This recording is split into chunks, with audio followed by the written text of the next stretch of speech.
how to create Imo Voice Room Club. Hello and welcome to our YouTube channel How to Tutorials. In today's video, I'm going to show you how you can create your Imo Voice Room Club. Creating an Imo Voice Room Club involves several steps to ensure you set up your club correctly and effectively. Here's how you can do it. First of all, open your Imo application on your mobile device and make sure you are logged into your account. Once you are logged into your account, you'll end up in this homepage.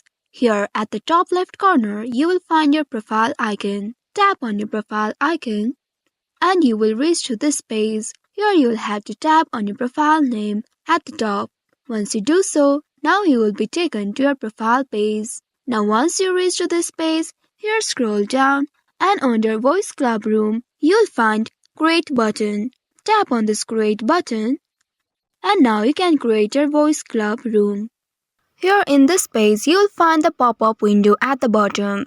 From here you can add a name for your Voice Room Club. Simply tap on the first box and from here edit your name for your Voice Room Club.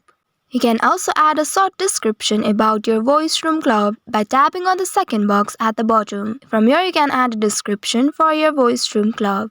Once you have entered the description, now you can tap on that check mark at the top to save the changes. You can also add a specific topic for your Voice Room Club by tapping on that Add Topic button at the top. After adding the topic, you can simply tap on that check mark to save the changes. Now engage with your members regularly by hosting interesting discussions, sessions, and other interactive events. So by following these steps, you can easily create Imo Voice Room Club. I hope this tutorial was helpful. If yes, don't forget to like, share, and subscribe to our channel. Also hit that bell icon to never miss any updates from us. Thank you for watching.